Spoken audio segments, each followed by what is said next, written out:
Welcome to Real Flix Reviews. We're like a book club for people who hate reading. This month's theme is sequels that were better than the original, so we picked Mission Impossible 3, and we have movie news for you at the end of the program.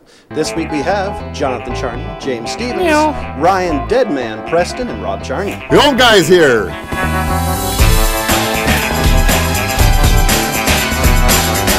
So it's my turn to read the description of this movie. So here's the description. This movie. Ethan Hunt comes face to face with a dangerous and sadistic arms dealer while trying to keep his identity secret in order to protect his girlfriend. So, Ryan, you're first. Oh, no, I need to be passive aggressive about it. John, you go ahead. Nope, it's your first. You seem like you have an opinion that you're ready. Gotta have an opinion. It's your first. All right.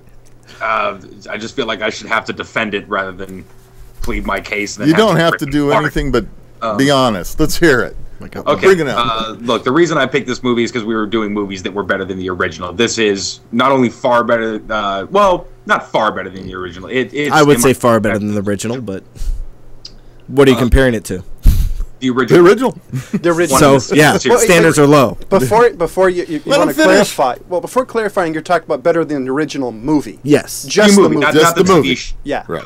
No TV show. Oh, yeah, don't bring TV show I'm talking about the original movie and the series of movies that they did. Yeah.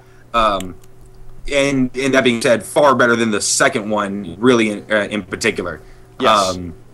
This was like one of J.J. Abrams' like early movies, and his style's already kind of right there, and it's a style that I really like, much more than John Woo. Yes. Yes. A lot less fire, a lot less doves. You know what I mean? But I don't know. This one, Philip Seymour Hoffman is the bad guy. Really sold me, especially with the cold opening that they did. I do agree with you on that. That set it up in your head, just like, oh shit. You know, I liked that they didn't go into some kind of insane explanation as to what this crazy technology is that they're going to have to come up with some kind of bullshit answer for. It was just like, this is something that you know as much as they do. It's a MacGuffin. It's like the Pulp Fiction briefcase, which I thought was cool. It's something to move the plot along, which is perfectly fine. You know, and then everybody can have discussions about what's in the briefcase. But the motivations in the movie were obviously entirely different. Said from the description, he was trying to save his girlfriend, whose character I really liked. I liked his team. I liked pretty much all the characters. Some damn good actors. Yeah. Ving Rhames, that was the just Asian love him. chick that for some reason all she does is sequels. I think she was in Die Hard 4 also. Was it the Michelle Monaghan Julia? Yeah. Or is it the other chick? And then, you know, bringing back Ving Rhames as Luther Stickle. The first one, obviously, you know, was amazing. I always loved his character. His particular character in here was always funny. Yeah, hell yeah. And the third one, I like that it never even mentions anything that happens in the second one, but it does mention the first one with it's like breaking into the CIA. It's like that's gonna make this look like nothing. Yeah. Right. Getting the knock list. Yeah. Yeah. Which was a freaking awesome movie when it came out, and that was like 96, I think. Yeah. Or 95 even. It was around and then. so this one just kind of updated sort of that same feeling of the first one to me, and I freaking enjoy the shit out of this movie. Well, that's saying something because that's 10 years. Mm-hmm. That's a 10-year difference. So I do love the technology they injected into the beginning, that chick's nose. Yeah.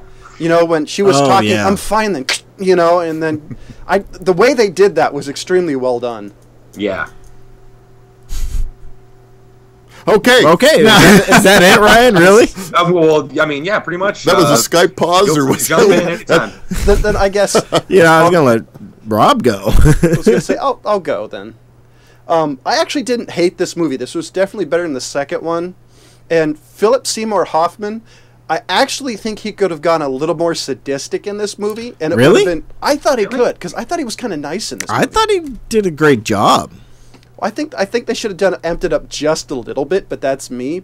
But I thought, you know, I mean, somebody like Philip Seymour Hoffman brought all that subtlety to it. Yeah, you know? true. I think. Yeah, I kind of like the subtle psychopath kind of thing. Well, that's he had definitely. going on. I mean, it was and he let it be known he was a psychopath too. I love his, I love his reaction in the Vatican mirror. Yeah. You know, he was up there and there was Tom Cruise behind him, and he just kind of glances back, going, "Oh."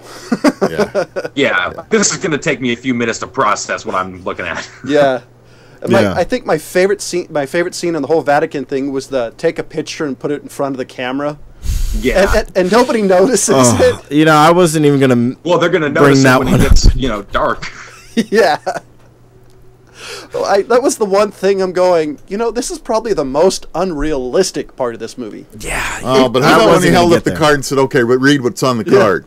Yeah. I mean, come on, even Speed. What? Come on, even read Speed what's in it. Yeah, Speed read the was card. like, really? Yeah. I mean, come on, read the card. What? Well, that actually makes sense, though, because they do. I've heard similar to things in video games that you can have people read a sentence. Understood. And that's enough of their thing you can repeat their voice. I understand why you did it, but it was just. I mean, my reaction was the same as his. Actually, what? What? Well, I kind of understood what was going on, but I just didn't believe for the nose injection, but not that. Yeah. Nose injection, and then and that brings up. Well, that I'll wait for my opinion. I got my own. The question rant. Go ahead, John. The question is, could they have picked a more stupid paragraph for him to read?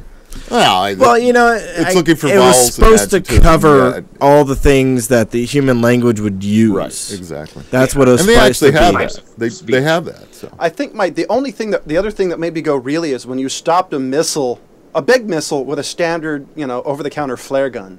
Oh, jeez. Because I was really wondering, does that even get hot enough to sidetrack a missile? It depends on how cold the background was. I think it's possible. I think it's possible that depending if the background was cold enough and the missile was close enough to the flare, I think it's possible. Okay. On an older heat-seeking missile. That's what countermeasures are, aren't they? Is flares? Well, yeah, they're big. Yeah, of course, they're very, very hot compared to just your standard flare gun. But you're right. That's the idea behind it. Because they're like a magnesium flare. It's and what they call chafe, which is basically aluminum foil. And between that, it disrupts its ability to lock onto its target. So I was wondering, during the beginning of the scene where they're getting the agent that got captured, did anybody think that gun platform he was using remind you of Missile Command? Because he was using those trackballs. Oh, yeah. Oh, okay, yeah. It took me a second to realize what you're trying to say. That was kind of weird in some respects. I mean, that was... that was too fantastical, maybe. Yeah, I mean, the guy's good, but running for those trackballs, and I don't know. I was thinking... It was kind of just sort of tapping on him like congas after a while, just sending rounds at that building. Yes, right on. I agree. That's what it looked like. It was just like, that's an evil version of Missile Command. Yeah. That's what it reminded me of. Haphazard.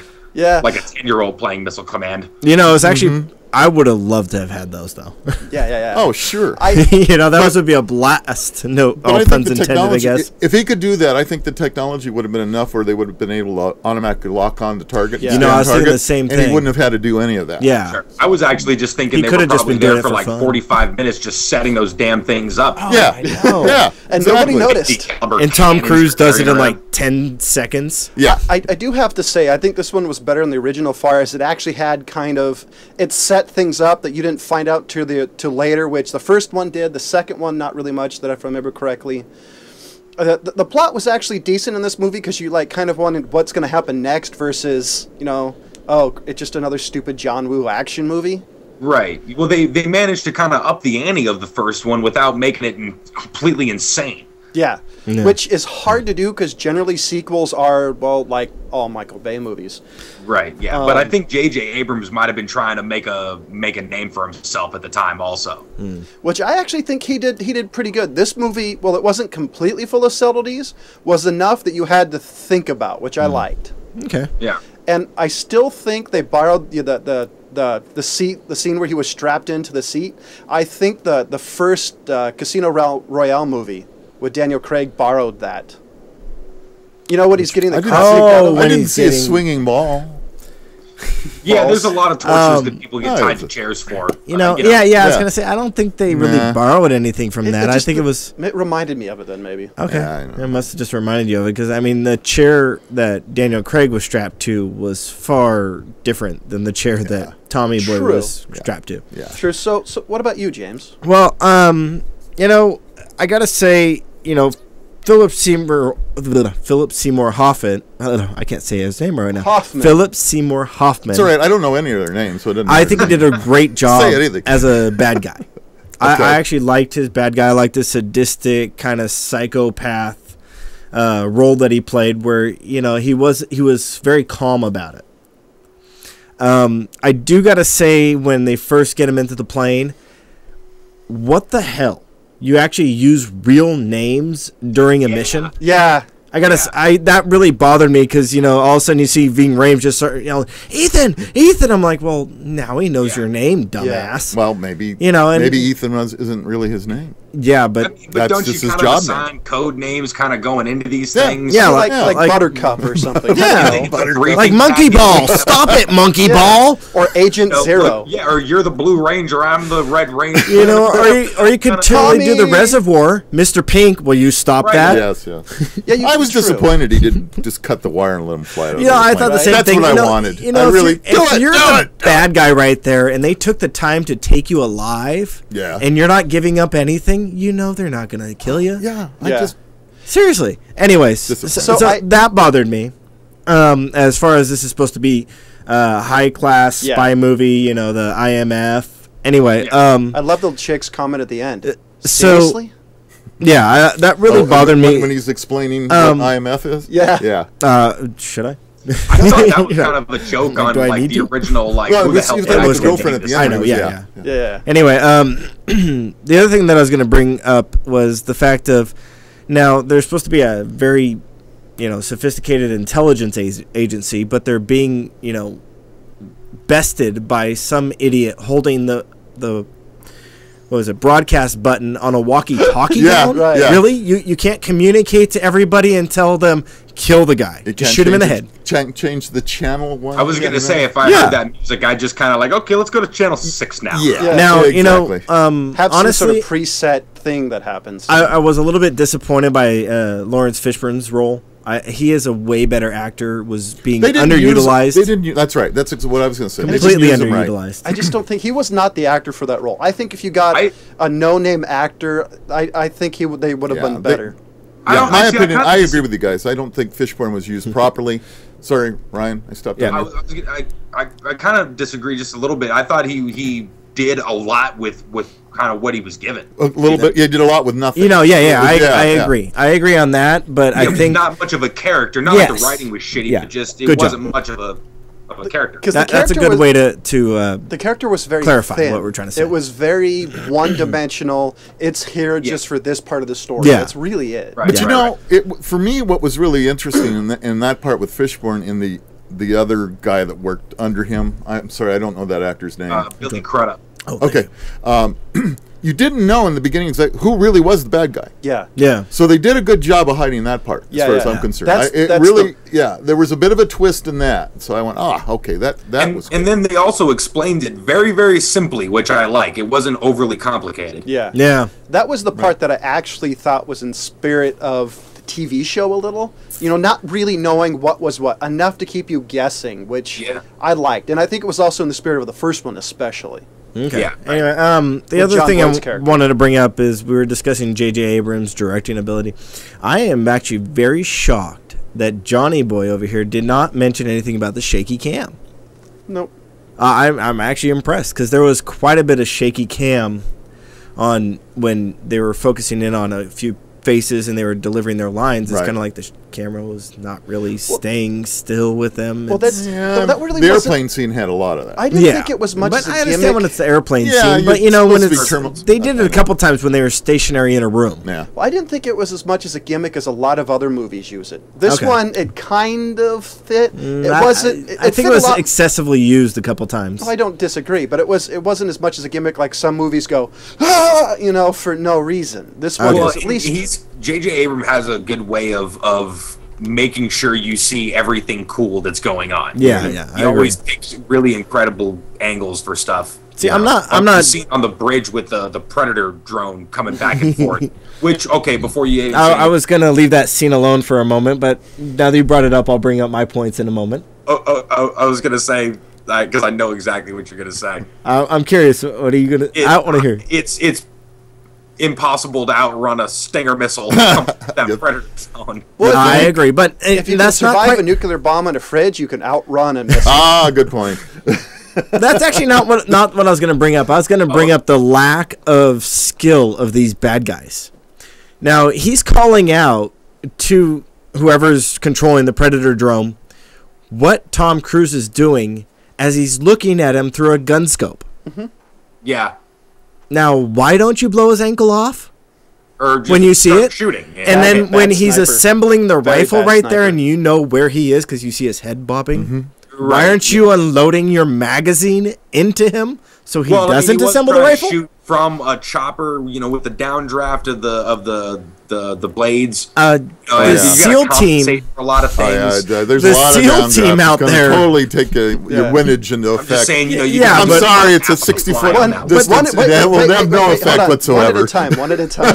But I'm saying if they are trained, they already know this stuff. Yeah, and they're supposed to be trained elite guys who come up with some specialty thing to destroy the side of the... I don't know. But so you're assuming that the camera view was actually a person's view. Yeah, because it's got crosshairs in it. Well, I don't know. You have a camera with crosshairs? Well, the only maybe. I was going to say the only thing you could say is that he's an IMF agent, so maybe for some reason he's just so badass. It's the only thing they can't take a shot. I kept asking? Yeah. Well, here's the problem with it. I wanted to know if it really was a rifle scope or not, because what I saw on it. Now we're going to get a little technical and gun talk here. Let's go ahead. Right? When you have a sniper scope, the hairlines that come from the side and work their way down. Yes. What that really is, by ticked off at graduations, is the width of a man's shoulder. Yeah. All right.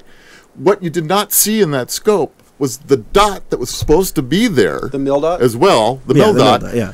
And it wasn't in there at all. The picture is totally clear. So I thought, from looking at it, it was more like a set of binoculars than actually a rifle or a spotting scope than a rifle scope. Because I couldn't find a dot. I couldn't see a crosshair. Okay, let me just bring this up again. Okay. Okay, so you have your binoculars. Right. You can obviously see an enemy combatant. Right. Hold on. Right. You don't reach over and grab a rifle? Well, then you lose him. Saying. Then you lose him because he's running too fast. He was stationary. You're watching him assemble a gun. Hey, I'm just telling you that what I saw in the picture that I thought was wrong. It looked to me like it was binoculars versus a rifle. So what are you going to say, Ryan? What are you going to say? I was going to say, look, I mean, that missile gets dropped from that Predator. Luther has time to tell him, hey, get out, the Predator's shooting at you. And then he runs away from that missile. He'd probably run that bullet too. Well, run a bullet. You know what? I'm going to give him props. That boy can run. Because if you watch him in some of those running scenes, and there's that one really long scene where he's running like crazy, he can run. Yeah, he can. Well, I mean, he is short. He is a little guy. So little men can run like Marvin the Martian. That's what it is. So how anyway, many times did he have to run? Now back to Tommy Boy's character. This is just his normal character. I've never really seen him play a different character than some well-trained, supposedly special forces of some sort character. Yeah, He's always played a character like that. What? Jerry Maguire. He's a highly trained, well-trained lawyer. Well, okay, but So sure, he's very. So he never plays a novice of any kind. Yeah, he never plays a novice of any type. This is the same role that he always plays. Some over-the-top, pretty much from Top Gun, badass guy. Right. That can basically do no wrong. Right. So that's that. I would like. It is what he's good at. And don't forget, he thinks he thinks his job is harder than the military. I was going to leave that alone. That was actually taken out of context. I know. I'm just but saying. Still. I will give him. That's the only credit I'll ever give him. But I'll give him credit for that. So anyway, he jumps up and down on the couch and Oprah's. Oh jeez. So do you have any extra points? I'm just saying he's talented. So do you have any other points to say? Let the old guy go. Okay. Well, first thing I want to do, since this is Veterans Day, is tip my hat to all those veterans out there. Thank you for serving. Guys. Thank you. Awesome. I want to make sure that you get your props for all that work that you did that I didn't. So and thank you for watching Real Flix Reviews. Thank you for watching Real Flix Reviews. Well, all right. So one of the things that was interesting is that Jonathan and I watched this movie with Jonathan's girlfriend. And when the movie was over, I thought this was interesting because there's no woman in here, so we have no woman's point of view. So I asked her, I said, what did you think? And she said, well, I guess if I was a 15-year-old boy, I'd like the movie. So I can see right away it's not a chick's movie. So that was an interesting answer off the bat. That gave me a clue. 15-year-old boys like True Lies too. Yeah, I guess so. I don't know. And of course, there's so much of the technology stuff that just Ryan's face. Well, I'm just saying, I might have picked in my demographic a little bit. You're a 15-year-old boy. You're a 15-year-old boy. That's right. Yeah, Some of the technology behind the brain bullet, and up the nose into the brain. It's going to scramble your brain anyway. So that's an instant. Exactly, it's an instant lobotomy. That would never happen. So that bothered me off the bat. I agree on that one. Yeah, and of course the mask scenes are epic to all of these MIs. Okay, it doesn't matter what it is. You always have to have something. Well, but that means MIs were always doing disguises. They were always doing that. TV show, 60s and 90s. Yeah, always. But I don't know. It just something about it. It looked too hokey to me. But hey, considering this was 2006, it was pretty damn good. I actually liked the scene with that was cool when she had that mirror. Take the kind of the semi 3D photograph. Right. And that device that actually cut it. I actually thought that was for that period of time, that was pretty cool. I thought storyline-wise, it was a lot better than all of a sudden, boom, they have an instant mask of the guy. I thought that was better. Yeah, the old day, it was a vacuum form mask. And there it was. They could have done the same thing. You can tell he wanted to have a lot of nice nods to the past, really good ones, but then tried to make a good way to explain everything. Yeah, totally. I understood. And it's iconic to it, so that scene had to be in there somewhere. And then, right. I would have liked my psychopath to be a little more psychotic.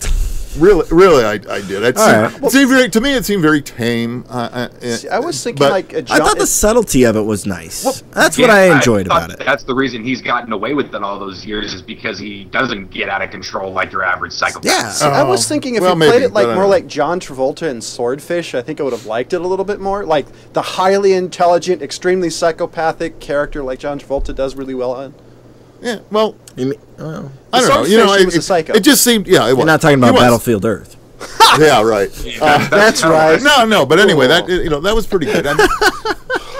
You're fired on that. Oh, jeez. Even Ryan can't composure on that one. Yeah, I got that one on. But, anyway, sorry. That's okay. Keep going. You got more. I know you do. It's just some of the scenes are just with. I don't know. How much damage can a human body take and still keep on moving? For instance, one of the scenes was that big ass explosion that took place, I think, on the bridge, right? Yes. And Tommy gets thrown like 200 yards and bounces off the side of a van and just kind of gets up and shakes it off and runs off. And then goes and picks up the rifle in a second. And he didn't even have the bat suit on him. I mean, it's just not going to happen. I mean, But he works out better than Olympic trainers, so he's got to take a beating. Man, I want to see somebody just halfway through the movie of them getting their ass kicked, half their faces just swollen up like they've been in a boxing match for 10 rounds. A little more realistic, Yeah. He would have never gotten up from that. So so I looked mouse over his eye or something. And then I think the scene of him on the bridge when he tries to make that big jump and he misses and he's grabbing the edge of there and he's trying to dig his way up. That scene probably took 30 seconds and it was the worst 30 seconds in the whole movie. It was like, gosh, come on. It's not as unrealistic as the scene of him jumping off the one building and landing in the other one. That whole scene was awesome, like, really? Yeah, I mean, the impact that you would take off that first jump would almost knock you unconscious, and then you gotta like kind of let go and land on the other building, and then you're taking another impact right after that one, and then you take another impact when you stop sliding, right? And then you get up and run. We all agree. Awesome, so that part of this movie was just so impossible. I mean, it's not going to happen, but it's all part of the movie, so it still kind of made the movie cool. But it goes. What I would defend this on is it goes into the mythology of that character. Mm-hmm. Yeah, the training that he's got. The training that he does to keep that way. Mm-hmm. But my thing on that is, I always appreciate the movies where you show that they go into like some type of short retirement, and then they train back to get back into shape. Right. He didn't do that. Well, so that's kind of where I'm like, you know. So all right, so they kept his training up. I don't know. There's so much. Wait. It's like killing everybody with a pen. You know, he got that pen that time, and he kills, you know, like 15 guys in a room, takes it apart, and gets his handcuffs off. Man, that guy's quick. I mean, I don't care how much training you have. There was that one scene in the last James Bond movie where Daniel Craig you saw him try to get back in shape, which played up to the fact that he'd been sidelined for quite a while. You know, I appreciate movies where they do that. Like, you know, the one thing I would always have to give credit to, even though I do not like the movies, is Rockies. All the Rockies, every time that he was getting ready for a match, half the movie was training. At least half the movie was training. So, you know, that's something that I always give respect for.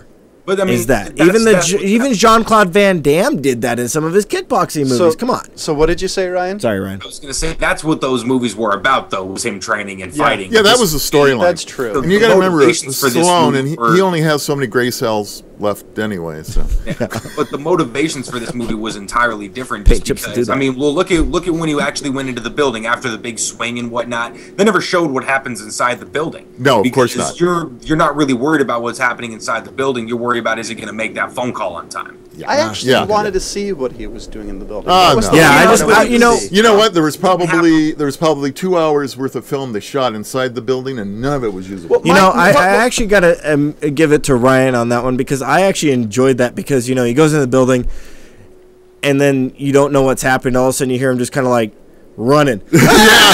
my thing is, you screwed up. It's coming out another way, or it was. Look up. Yeah, that's it. Well, my thing is, they said, well, this is going to be harder than getting the knock list, and they don't show it. That's the part that's kind of like, it's hard to make that comparison and not actually show how hard it is. That was the part that was kind of bugged me. Yeah, I give it. So, I think the motivations, you know, of the plot. You know, it was kind of a clever little choice to not. I give you that, and that's got to go into J.J. Abrams' directing ability. That's just fantastic. What do you give this movie, Ryan? 10. No, not at all. He's a 15-year-old boy. What do you want? Look, obviously, we can sit here and punch holes in the movie. You know what I mean? As far as, like, he's not going to outrun the missile, the jumping over the thing might have been a little, you know, expositionist or exhibitionist. But as far as just I mean, Philip Seymour Hoffman really was the reason that I chose this, just because he sold that bad guy so well. I give you that. And there's far too many Jaws, you know what I mean, or odd jobs of the villain world, you know. So to see something like this I thought was awesome. He plays a better one than Mike Myers. Right, and I'll give it a 3 still, though, which is pretty much what I would give the first one, but I still think it's better than the first one. But I still have to give it the same rating. It's not as slow as the first one was. That you got to give that. No, not at all. The momentum of this movie is pretty good. Yeah. Definitely brought it into the new age of pacing. That's for sure. So, what about you, James? You know, I have to completely agree with Ryan, except for I don't think it's as, you know, I don't give it as much accolade as Ryan does, but I don't think I would give a higher rating than the first one, which is still a 3 for both. But you are right in this fact that the pacing makes this one better than the first one, and some of the choices that J.J. Abrams made in the way that he directed the movie and brought things out, I think is better than the first one, but still it's a 3. What about you, Rob? So I take it just pure enjoyment, or just sitting there watching a movie, because as we discussed, there's so much wrong with the technology and the things that you just go, hey, you know what, the hell with all of that. How did I enjoy the movie? It kept me entertained for the 2 hours or whatever it ran, you know. And no, it's not the best movie in the world, and I'm not a big Tom Cruise fan either, but I was entertained by it. But you know, I agree, I think it's a 3. I also gave it a 3. Wow. It's an overly entertaining movie. There's parts of this movie. I take it back. I'll give it a 2. There's parts of this movie. You gotta be the odd man. There's parts of this movie that definitely bugged me, but overall the pacing was good. There was no really slowness to it, and you actually wanted to know what would happen to Tom Cruise's girlfriend, which kind of surprised me that I actually gave a shit. Honestly, you did? Because I didn't. And you only gave it a 3? Yeah, I didn't care that much. I didn't care. So, you know, the one scene though we didn't talk about that is interesting is that when he thought it was his wife, it was actually the translator. Remember? She was in that. That was a good. Yeah. Oh my. Yeah. At the time. Yeah. Anyway. And you brought up the mask, and that was a good mask on her. Yeah. So that's not as good as the Total Recall mask, but of course not. So gave it a 3 out of 5. So next is movie news, and since I never even thought about that, that could be a sequel. And since remake. Next is movie news, and since Ryan unfortunately didn't have a chance, don't forget I get to pick a movie. James decided to pick up that torch. So I got 3 things. 2 are discussion. The first one is more of movie news. The other 2 are just kind of discussion things.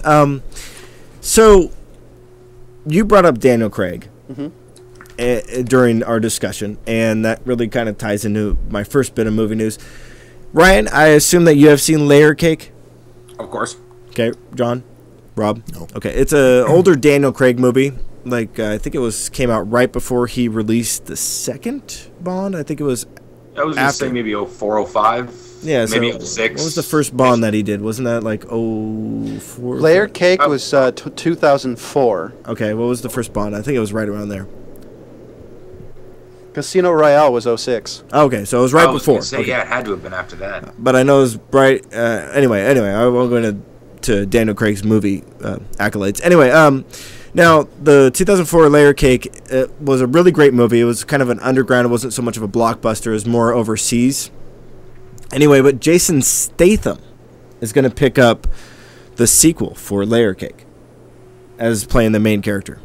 And it's still Matthew Vaughn is the director. Is it the same character or is it a different character? It's, I believe, it's the same character as what I believe, but let's see. So he's playing Quadruple X.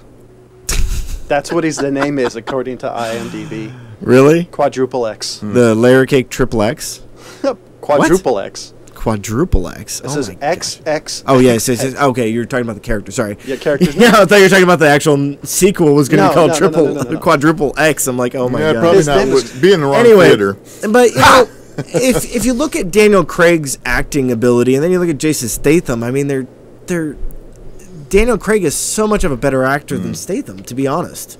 I don't know if we've James, don't forget about the stuff that he used to do with like Guy Ritchie. I mean, Jason. Yeah, the Guy Ritchies were great. I don't think we've really. But it might just be look what happens when you get him in his home, country, and with a British director who kind of knows his sense. Yeah, but I mean, well, here's my question: has there been a role for Jason Statham that really stretched him? I haven't seen any movie because he plays the same character. I don't think so either. I mean, because he did all the what are those things where his organs were being taken out? Oh, there's that's high voltage or something, and then there's the transporter. Yeah, transporter. Those are all like the same things where he's a badass character. Yeah, but not just a badass character, but he's always driving. Well, like the really. It's what the driver, right? Yeah, that's really what it was. And that's but then you look at the Guy Ritchies, too. and he does a fantastic job in the Guy Ritchies. I mean, really does.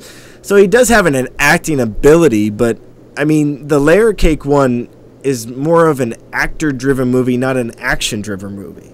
So I'm looking forward to seeing it then, because I'd love to see a role that stretched him more.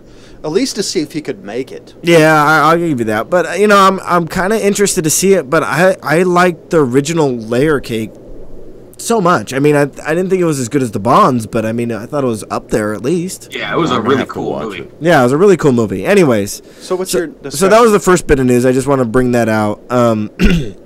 Excuse me. And then my second bit of news is, have you guys heard that the Star Wars is actually going to be doing open auditions online? Mm-hmm. How about that? Isn't that kind of a strange thing? But I mean, it's great. What a great way of seeing new talent you would never see in any other way. Somebody doesn't have an agent and all this. I just hope they release the footage. That's that would be kind of cool. I'm sure they will. But I mean, think of the marketing geniuses that is Disney. Yes. There are, however, you're going to talk about the release date. Oh, no, I wasn't going to bring it up. Because they did give a release date for Disney. It was December 2015. Right. And I know a couple of people who are actually pretty pissed that they didn't release it on the original release day, like the first one was actually released. Gives a shit. Well, I thought it was interesting. That's my next bit of news. I thought I'd give you a heads up on that one. So what's the next bit of news? The next bit of news is that there's been an article released about gun violence in movies and how it's, what do they say, doubled. It has, more than tripled since 1985. And it's doubled since 1950. Now... Well, look, man, in a world where you can get internet porn at your fingertips whenever you want, there's no need to put boobs in a movie anymore. I actually agree with Ryan on that one. What's happening with these things is that, one guy does it now, and, another wacko, somebody out of his mind says, hey, that's a good way to do it too, and I'll do it too, and they're just copycatting each other. But it's the same crap, and John will back me up on this, that came out with in the 90s, of that video games are warping kids' minds, right, which is totally making people kill people. And then it goes back, and then it goes even farther to the 70s and 80s when Margaret Thatcher, wench, came out and was boicotting every little movie, saying this is a naughty, and it's like, what? What was she saying? Naughty. Naughty. I don't think we ought to get into the gun debate here because I'll go off. I do have a question though. After Rob, I'm wanting Rob to go off. That's why I kind of handed him my phone to let him read it. Well, it's just crap. Yeah, it is crap. It's crap the way it's being reported. It's what has happened here is we've gone into a 24-hour news cycle. And so you've got to fill those 24 hours with something. Yeah. There's just not enough damn news for it. Right. So what you got to do is there's a shooting somewhere. You've got to cover it for 5 days straight. And make the story about it. The fact is, violence has been happening in this country since day one. We were founded on violence. We came and landed somewhere and shot a bunch of Indians. There's been violence everywhere. It's been going on for a long time. What's happened is, now news has to talk about something, and the genre of the day is guns. Whatever is guns, guns are bad. Instead of it's the wackos behind the guns. Yeah. And let's get to the real issue. So here's besides that, man, look, this bottom line, this is a free speech and free expression issue. Yeah. You know what I mean? No, I'd even go it's art. Well, beyond that. Here's my question to get back to the movie thing: is if they decided to somehow say, well, let's reduce the amount of gun violence in a movie, do you think movies would still be as popular? Because a lot of the movies nowadays are guns, shoot 'em up, or somehow have violence in them as part of the plot. I think there's enough people that make the point as to what the guns play, the part that the guns play in the movies. I think enough people, sort of lead with that issue, like, hey, look, obviously people are dying, this is not good. I think most people should have the common sense and do have the common sense to know the difference. Yeah, but I agree with you on that. But my point is this is basically brainwashing the younger ones coming up into thinking that guns are bad. Right.